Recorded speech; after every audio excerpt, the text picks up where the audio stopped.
Hi everyone, and welcome to my channel. My name is Angela and I'm an angelic Arcturian, and today I want to transmit to you in this second part of my series Ascending the Matrix. I want to talk about the darkness.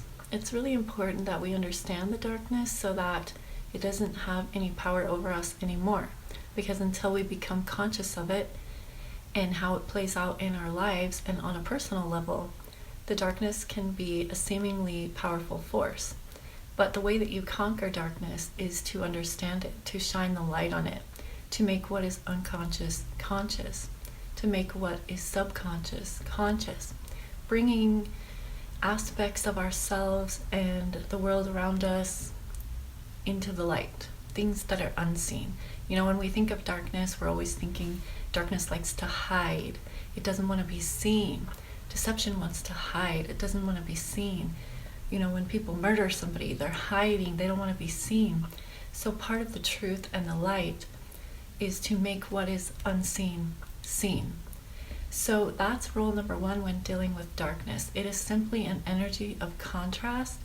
It's an energy of spiritual immaturity, and it's an energy of the deep subconscious realms and the aspects of us that remain unseen, including our own shadow. When we refer to our shadow, we're referring to parts of ourselves that are unseen, that we don't know about, that we're not conscious of or aware of. And these shadow aspects of us play out in our lives in the background and cause us to have distorted perception and to see things in a corrupted and distorted way, because we're not aware of the darkness that's playing out and hiding within us. And that is why shadow work is such an important process on the spiritual path, because if you're not aware of your own darkness, your darkness is going to rule you. The way that you gain power over your darkness and find balance with it is to face it and to work through it and to see the unseen and bring what was subconscious and unconscious into the light of awareness. And the way I have come to understand darkness in general is that darkness is still an aspect of the light. When the light wanted to understand itself, it needed something to contrast, because you can't see and understand and appreciate light if you've never experienced darkness. And the thing about us on a soul level is, on the other side of the veil, it's all light, all love, all the time. It's always peace and bliss and happiness. So there's no contrast there. There's nothing that challenges us and pushes us to grow and evolve. And that's why we choose to come and experience lifetimes as all kinds of different beings and elements and creatures, so that we can have these contrasting experiences which bring what is dark into the light. It shines a light on subconscious and things that we don't understand or see about ourselves, so that we can evolve spiritually. So darkness is a much needed tool in order for us to grow and evolve. So how does darkness play out in the Matrix? I think a lot of us are really familiar with it because we've experienced a lot of shadow and a lot of darkness, especially in this phase that we've been in of darkness, where we have experienced a lot of shadow stuff and a lot of dark stuff and a lot of karmic stuff. So it's important to understand that we go through cycles of light and dark as a collective of beings. We will typically do on Earth a 25,000 year cycle of light, followed by a 25,000 year cycle of darkness, and then back to the light and back to the dark. Every time we spiral up this ascension ladder, we gain more knowledge, we gain more experience, we integrate more of the darkness, more of the shadow as a collective. And so what's happening right now is we're coming out of this phase of darkness. And there are some beings who have chosen to play out dark contracts. So there are two different ways that dark contracts play out. We either accept dark contracts before we incarnate so that we can play a specific role for another individual in their growth, which typically means we may be the bad guy or the villain in certain circumstances, but it's for our own evolution and the evolution of those that we're having the experience with. Typically, people that take this contract don't stay dark the entire time. They just play dark roles in specific circumstances here on Earth. People that accept dark contracts while incarnated when they're in a state of amnesia or have forgotten what they've come here to do, they get caught in karmic cycles of darkness. If you accept dark contracts while in the physical, you're going to enter into cycles of karma that can go on for thousands and thousands of years. Because once you accept dark contracts, it's extremely difficult to get out of the karmic bind that comes with those contracts. So we're often given many choices while we're in the matrix, right? And it usually our choice comes down to a choice made out of fear or a choice made out of love. Every time we make choices based on fear, we are accepting dark contracts. How we act out that fear and perpetrate pain onto others depends on how dark the contract is that we've accepted. Sometimes we accept dark contracts because, maybe we don't know better, so we might steal a candy bar from the store. When you make that decision to steal that candy bar, you're accepting that dark contract, which means there's going to be a karmic price to pay. So we can do that all the way to the level of murdering somebody else, but the further you go into that dark contract, the more karmic repercussions there are going to be, and the harder it is going to be to get to the light. I also believe that when we start incarnating in the matrix, we start as our darkest aspect, and we evolve and work our way towards our lightest aspect. So dark isn't always a bad thing, it just depends on how it's playing out. I mean, it's not a good thing because you're hurting other people usually when you're accepting dark contracts, because dark contracts are when you choose service to self, when you choose to lie, cheat, and steal, when you choose to hurt others, when you don't stand up for others and you don't protect others who aren't able to do it for themselves.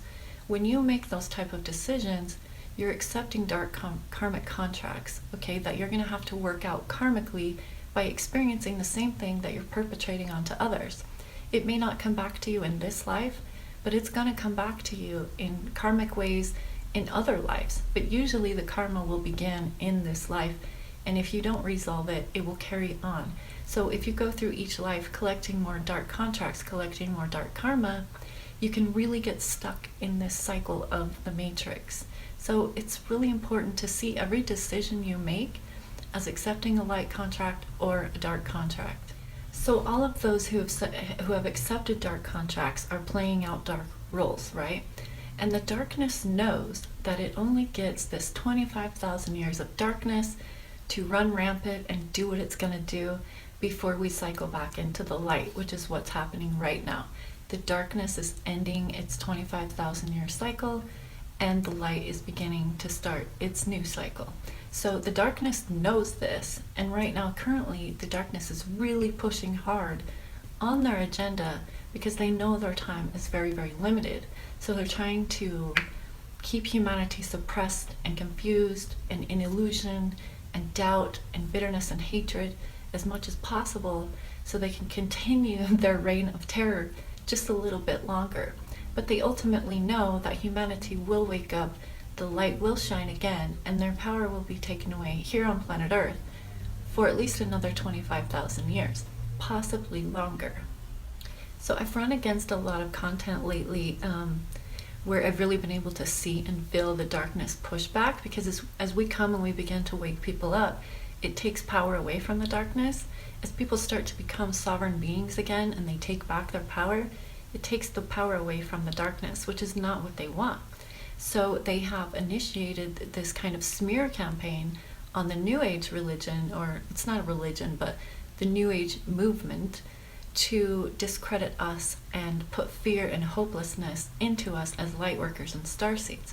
This content speaks that the New Age movement, Jasara and Nasara, are part of the second beast system or the rising of the Antichrist, that what we talk about here is deception and that we are leading you into falsity and away from God and Christ and Source, which couldn't be further from the truth. And then in other ways, it's even compiled saying that we ourselves have been deluded, that channelers are receiving these channels and messaging them from evil beings, and we're all being deceived and there's no hope. Satan wins. We might as well just all give up the fight because it's a lose-lose anyway. And the reason that this content bothers me so much, besides the fact that it is utterly untrue, is that it leaves even starseeds and workers feeling hopeless. Like, maybe I have been duped by the satanic system. Maybe this isn't true. Maybe there is no hope. But you can tell this type of content that it's fakery and falsity because it's not coming from love. It's coming from fear. It's making you feel hopeless. It's making you feel like Satan has won, that there's no way, that we're all being deceived, and that any one of us that are trying to make movement out of this and help people to see that they can take their own power back is falsity and fear. But it's actually not. It's quite the opposite. We empower people with our teachings to take back their sovereignty, to heal their trauma, to take control of their their enemies, their energy, maybe your enemies too, and also to be able to ascend to higher vibrations and to cultivate abundance and love and joy into your life. I don't really recall anyone ever saying that Christ or Christianity or Jesus wasn't true. In fact, everyone that I've ever run across in this community incorporates all deities, Jesus, Buddha, Krishna, all of it. We incorporate all religions because there is truth in all religions, but no one religion is all truth. So that's really important to understand, because religion and history has been deeply corrupted and rewritten so that the darkness could maintain this power that they've had over us for the last 25,000 years, which is quickly coming to a close, and they know it. So as more of us light beings come in and we start talking about, you can take back your power, you can control your experience in the matrix, you don't have to abide by a single religion or a single ideology, that you can create your own truth, you can create your own connection to source, however feels good to you. Anyone that's calling that satanic to me and trying to put us into a place of falsity and illusion that we ourselves are accepting and delivering dark contracts is complete bullshit. So please know that there's no truth to that. It's put out there to try and discourage people from doing anything about it. They want us to just give up and say, oh, it's hopeless, Satan wins, there's no chance. And that's not going to happen. I'm sorry, darkness, but a lot of us who are on this path have done the inner work, and we have the discernment to tell truth from fiction. And we know that when something comes from fear and hopelessness, it is a lie. So how does one navigate all this trickery, deception, and illusion? This is why it's so important to do the inner work.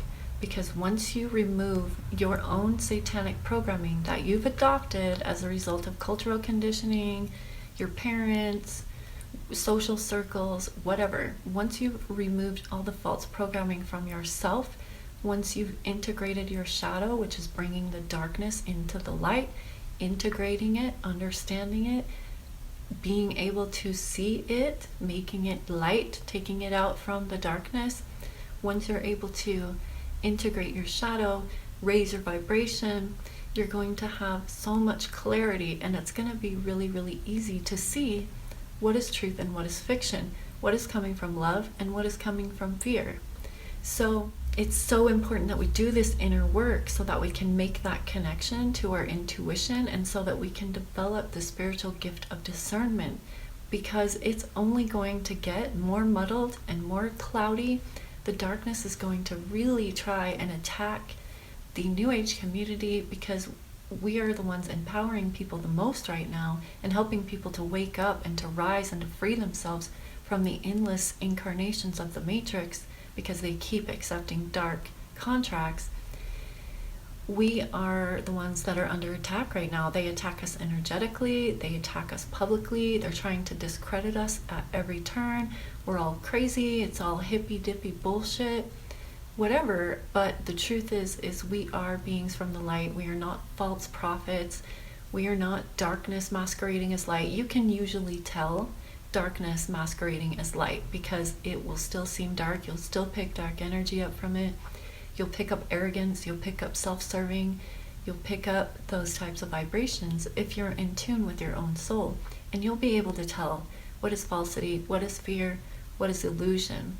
So, I've seen a lot of people being really confused by this type of content and feeling really disappointed and hopeless, like there's nothing we can do. Satan wins. He's got us from all angles. If we move into this new stage of light, that it's the ultimate deception, which maybe it is, but that's why it's important to use discernment and intuition to be able to tell the difference.